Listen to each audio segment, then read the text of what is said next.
Good morning everyone, welcome to my YouTube channel. तो आज हमारा डे 2 है पूर्णागिरी में और हम लोग रात में दर्शन कर आए थे, जैसे कि आपने लास्ट ब्लॉग में देखा होगा। तो अभी हम नीचे जा रहे हैं और अभी बज रहे हैं 6, तो काफ़ी अंधेरा हो रहा है और ठंडी ठंडी हवा चल रही है। सोच रहे थे थोड़ा उजाला हो जाता तो निकलते लेकिन कोई नहीं, अब निकल आए हैं तो निकल आए हैं, जिससे कि हमारे जल्दी से जाके हम नेपाल भी पहुंच जाएं और सिद्ध बाबा के दर्शन हो जाएं। अभी मैं आपको बाहर का भी वेदर दिखाऊंगी। ये देखिए क्या व्यू आ रहा है, तो ऐसा प्यारा व्यू हो रहा है और हम जा रहे हैं नीचे। अभी कोई ना तो ऊपर आने वाला दिख रहा है और ना ही कोई नीचे जाने वाला दिख रहा है। हम 2 लोग ही जा रहे हैं सिर्फ नीचे। अभी देखिए धर्मशालाएं भी अभी खाली पड़ी हैं और जब मेले का टाइम रहेगा ना तो यहाँ पे बता रहे हैं कि बहुत ज़्यादा भीड़ रहेगी, जगह भी नहीं मिलेगी रुकने की। हमने जिस धर्मशाला में स्टे किया था वहाँ की फैसिलिटी बहुत अच्छी थी, आराम से हम लोगों को ब्लैंकेट्स मिले थे, बेडशीट्स मिली थी, वॉशरूम की फैसिलिटी सब एकदम फर्स्ट क्लास था और फ्री ऑफ कॉस्ट। सिर्फ आपको क्या करना है, आपको सिर्फ इनके यहाँ से प्रसाद लेना है। तो आप भी आओ कभी तो धर्मशाला में ही रुकना, जिससे कि आपको स्टे करने के लिए भी जगह मिल जाए और इन लोगों का भी प्रसाद दिख जाए, तो इनकी भी कुछ इनकम हो जाए। कुछ लोग नीचे ही रुक जाते हैं होटल्स में, बट जैसे जिसके लिए कंफर्टेबल है। तो हम जब ऊपर आ गए थे तो फिर हमें लगा कि अब नीचे जाने का कोई फ़ायदा नहीं है, क्योंकि हमें कुछ भी नहीं मिलेगा जाने के लिए वापस। तो हमने फिर धर्मशाला में ही स्टे करने का सोचा।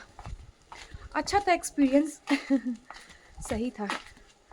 चलो अभी आगे देखते हैं क्या होता है। यहाँ पे कहीं झूठे का मंदिर भी आता है, अभी रास्ते में आएगा तो मैं आपको वहाँ के दर्शन कराऊंगी। जय माता दी। तो ये है झूठे का मंदिर और इसकी कहानी कुछ इस तरीके से है कि एक राजा थे और उन्होंने माँ पूर्णागिरी से अपनी कुछ मन्नत मांगी थी और उन्होंने बोला था कि मन्नत पूरी होने के बाद मैं आपको सोने का छत्र चढ़ाऊँगा। लेकिन किसी कारणवश उनके मन में ना क्या मतलब चीटिंग कर ली उन्होंने सोने का ना चढ़ा के तांबे का छत्र चढ़ा दिया। और जो नीचे से लाने वाले थे ना, वो इस छत्र को लाते लाते थक गए थे, तो उन्होंने ये छत्र यहीं पर रख दिया और वो यहाँ इसको रख के रेस्ट करने लगे। तो रेस्ट करने के बाद जब उन्होंने दोबारा से इस छत्र को उठाया तो ये छत्र यहाँ से हिला नहीं, उठा नहीं। तो राजा को बताया गया, उसको अपनी गलती का पश्चाताप हुआ कि हाँ मेरी गलती हुई है, मैंने ऐसा किया, इस वजह से शायद यहाँ से छत्र नहीं उठ रहा है। तो उन्होंने फिर ये वाले मंदिर का निर्माण किया अपनी गलती की क्षमा याचना करते हुए। तो उन्होंने फिर यहाँ पे ये झूठे का मंदिर बनाया, तो जब से ये झूठे का मंदिर कहलाता है। अच्छी स्टोरी है ना बहुत ज़्यादा ठंडी ठंडी हवा चल रही है और मैं आपको यहाँ का वेदर दिखाती हूँ। देखो चिड़ियों की चहचहाने की आवाज़ आ रही है। वाह।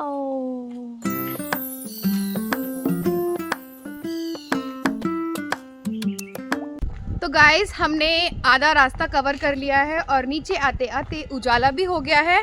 और पता है आपको, जितना टिपिकल होता है ना ऊपर चढ़ना, उतना ही आसान होता है नीचे आना, क्योंकि जब ढलान होती है ना तो खुद ही हम नीचे की तरफ भागते हैं। ऊपर बंदर है तो हम नीचे की तरफ भागते हैं, अपनी बॉडी को हमें ही कंट्रोल करना पड़ता है, अदरवाइज भागे जाओ भागे जाओ भागे जाओ। और मैंने आपको रात बोला था कि हमारे दर्शन हो गए हैं और पॉसिबल होगा तो हम मॉर्निंग में भी दर्शन कर लेंगे। तो पॉसिबल तो था, बट हमारे पैरों में इतना ज़्यादा दर्द हो चुका था, इतने हम लोग थक चुके थे, तो हमने सोचा कि दर्शन तो हो गए थे रात में ही, तो अभी हम नीचे चलते हैं। तो नेपाल अब हम जाएंगे, वहाँ पे सिद्ध बाबा के दर्शन करेंगे और फिर उसके बाद थोड़ा बहुत घूमने की कोई जगह होगी तो वहाँ घूमेंगे, अदरवाइज बैक टू होम। यहाँ पे ये दादी अम्मा पालकी से जा रही हैं, क्योंकि ये बुज़ुर्ग हैं काफ़ी, इनसे चला नहीं जा रहा होगा, इसलिए ये ऐसे जा रही हैं। तो हम लोग आ चुके हैं भैरव बाबा के मंदिर। यहाँ पे इनका प्रवेश द्वार बना हुआ है, यहाँ से अब हम जाएंगे नीचे। तो बस थोड़ा सा ही नीचे आने के बाद भैरव बाबा का मंदिर आ जाता है। यहाँ पे जय हो भैरव बाबा की। तो काफ़ी लोगों की मान्यता है कि भैरव बाबा के दर्शन पहले करने चाहिए, फिर पूर्णागिरि माता के दर्शन करने चाहिए। कोई कोई बोलता है कि पहले माता के दर्शन करने चाहिए, फिर भैरव बाबा के दर्शन करने चाहिए। तो आपके हिसाब से क्या सही है, आप मुझे कमेंट्स में बताना। अब चलते हैं दर्शन करने के लिए। भैरव बाबा के दर्शन बाद में ही होते हैं। भैरव बाबा के दर्शन बाद में होते हैं, तो यहाँ पे ये बोल रहे हैं कि भैरव बाबा के दर्शन बाद में होते हैं, पहले माता रानी के दर्शन होते हैं। ठीक है। ये है शारदा नदी जो नेपाल और भारत के बॉर्डर से बहती हुई जाती है। तो हम जा रहे हैं नेपाल सिद्ध बाबा के दर्शन करने। तो हमने वहाँ से टनकपुर से लिया था ई रिक्शा जो कि हमें नेपाल बॉर्डर पे छोड़ देगा, शारदा नदी के डैम पर हम लोगों को उतार देगा।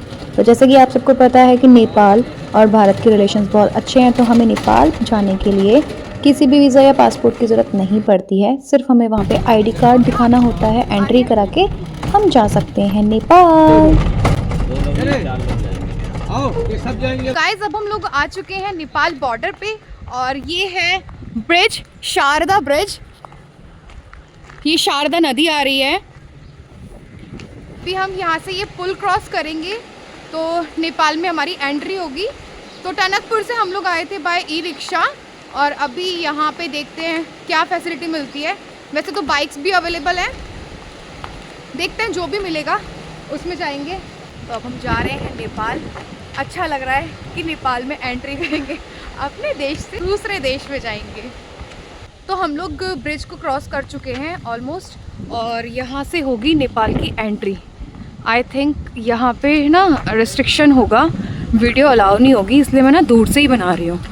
तो ये है, इस तरीके से गेट बना हुआ है। तो यहाँ पे आधार कार्ड चेक होगा, मतलब आईडी चेक होती है और फिर उसके बाद हमें एंट्री मिलती है। हमने यहाँ नेपाल में अपनी एंट्री कराई और उसके बाद हमें यहाँ पे बाइक मिली। यहाँ बाइक के अलावा और कुछ भी नहीं चलता है, सिर्फ बाइक चलती हैं जो 10-10 रुपये लेकर हमें सिद्ध बाबा के मंदिर तक छोड़ देती हैं। तो हम लोग आ चुके हैं नेपाल में। इस तरीके से यहाँ पे भी शॉप्स हैं। पहुँच गए हैं हम सिद्ध मंदिर और ये है मंदिर, काफ़ी पुराना मंदिर है। पूर्णागिरि मंदिर भी काफ़ी पुराना था। बाबा का मेन मंदिर प्राचीन। जय बाबा सिद्धनाथ की जय, माता पूर्णागिरि को जय। ये है बाबा सिद्धनाथ मंदिर। भगवते शाम्ब सदाशिवाय नमः, सिद्धेश्वराय नमः, वैनाथाय नमः, मैया जगदम्बाय नमः। जय बाबा सिद्धनाथ की जय। ओम चंदनम च महत्पुण्यम पवित्रम पापनाशनम आपदा हरिते नित्यम लक्ष्मी तिष्ठति सर्वदा। जय बाबा सिद्धनाथ मनोकामना पूरा। ओम नैवेद्यम समर्पयामि नाभ्यासी दंतरिचगुं शिष्णोदयो समृद्धता पद्भ्यां भूमिर्दिशास्त्रोत्रादतालो। तो हमारे से आज के भी दर्शन हो चुके हैं अच्छी तरीके से। यहाँ पे बहुत शांति थी, तो फ़ोटो वगैरह भी कोई ऐसा मना नहीं था कि फ़ोटो नहीं क्लिक कर सकते हैं। तो यहाँ पे सिद्ध का ये है मेन मंदिर, इसी की परिक्रमा लगानी होती है। और ऐसा माना जाता है कि माँ पूर्णागिरि के अगर आप दर्शन करने जा रहे हो तो उसके बाद आपको सिद्ध बलि महाराज के भी दर्शन करने होते हैं, तभी आपके दर्शन पूरे माने जाते हैं। सिद्ध बाबा, हाँ सिद्ध बाबा के, मुझसे मिस्टेक हो गई, मैंने सिद्ध बलि बाबा बोल दिया, सिद्ध बाबा हैं। तो यहाँ पे बहुत सारा स्पेस बना हुआ है बैठने के लिए, अगर आपको रेस्ट करना है आप रेस्ट कर सकते हो।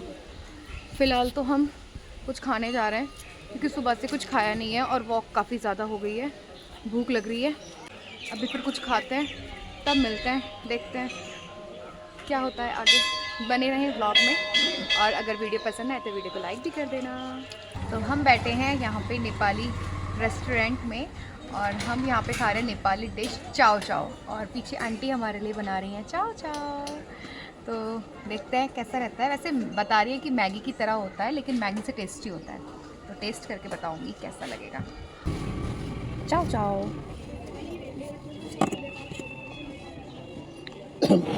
अच्छा है गाइस, नेपाली मोमो खा के बताती हूँ।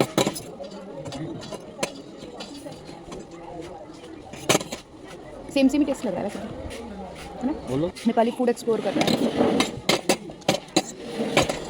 छोटा सा ही मार्केट है, मज़ा आ गया। हम लोग आ चुके हैं नेपाल से वापस। अब हम जा रहे हैं जहाँ से हमें टनकपुर के लिए ऑटो मिलेगा। ब्रिज क्रॉस कर रहे हैं, शारदा नदी का जो ऊपर ब्रिज बना हुआ है उसको हम क्रॉस कर रहे हैं। और आपको पीछे नेपाल का गेट दिख रहा होगा। Bye bye Nepal. अच्छा लगा, नेपाल के लोग भी काफ़ी स्वीट से हैं। मैंने वहाँ से एक 10 का नोट भी लिया। मैंने आंटी को बोला, जहाँ पे हमने चाव चाव और मोमोज खाए थे वो आंटी बहुत स्वीट सी थी। मैंने बोला आंटी एक हेल्प कर दोगे? बोले हाँ बेटा। मैंने कहा मुझे एक 10 का नोट चाहिए आपसे, तो उन्होंने एक्सचेंज करके दे दिया। मैं आपको वो नोट दिखाती हूँ। ये है वो नेपाली नोट, इस पे लिखा है नेपाल राष्ट्र बैंक, इस तरीके का है। बाकी ये है इधर से रुपया 10 रुपया तो इस तरीके का ये नोट है। तो यार अच्छा लगा कि नेपाल आए, अपने देश से दूसरे देश में आए, तो अच्छी सी फीलिंग आ रही थी। अब हम ब्रिज को क्रॉस करते हैं, थोड़ी ही दूर बचा है, काफ़ी चलना पड़ जाता है। यहाँ के काफ़ी वॉक हो गई है हमारी, यहाँ से वहाँ चल के जाओ, वहाँ से यहाँ चल के आओ। और ब्रिज भी काफ़ी लंबा है, बहुत बड़ा ब्रिज है, आधा किलोमीटर के बराबर का है ये ब्रिज। यहाँ से हम पैदल चल के जा रहे हैं, गए भी पैदल थे और आए भी पैदल हैं। चलो ठीक है, अब हम यहाँ से ई रिक्शा लेंगे टनकपुर के लिए, और फिर हम टनकपुर से लेंगे अपनी ट्रेन वापस हापुड़ के लिए। फिर हापुड़ के बाद जाएंगे मेरठ। तो जो भी होगा वो मैं आपके साथ शेयर करूँगी। ब्लॉग पसंद आया हो तो ब्लॉग को प्लीज़ लाइक कर देना, चैनल को सब्सक्राइब कर लेना अगर चैनल पर पहली बार आए हो तो गाइस आ चुके हैं हम टनकपुर रेलवे स्टेशन पर, और अभी अपना ट्रेन का वेट कर रहे हैं वेटिंग रूम में बैठकर। हमारी ट्रेन आने वाली होगी 11:30 का, उसका टाइमिंग है। जो ट्रेन जिस ट्रेन से हम जाने वाले हैं वो टनकपुर से डायरेक्ट दिल्ली जाती है, और दिल्ली से डायरेक्ट टनकपुर आती है। और इसका ट्रेन का नाम है शताब्दी एक्सप्रेस। बस एक यही ट्रेन का मुझे पता है कि ये डायरेक्ट आती है, बाकी का मुझे नहीं पता है। जितना पता है उतना मैं आपको बता रही हूँ। तो बस पहुँच जाएंगे शाम तक हम लोग अपने घर, फिर जाके रेस्ट करेंगे, काफ़ी ज़्यादा थक चुके हैं। तो प्लीज़ वीडियो को लाइक करना अगर वीडियो पसंद आई हो तो, और चैनल पर नए हैं तो प्लीज़ चैनल को सब्सक्राइब कर देना। मिलते हैं फिर किसी ब्लॉग में, तब तक के लिए बाय।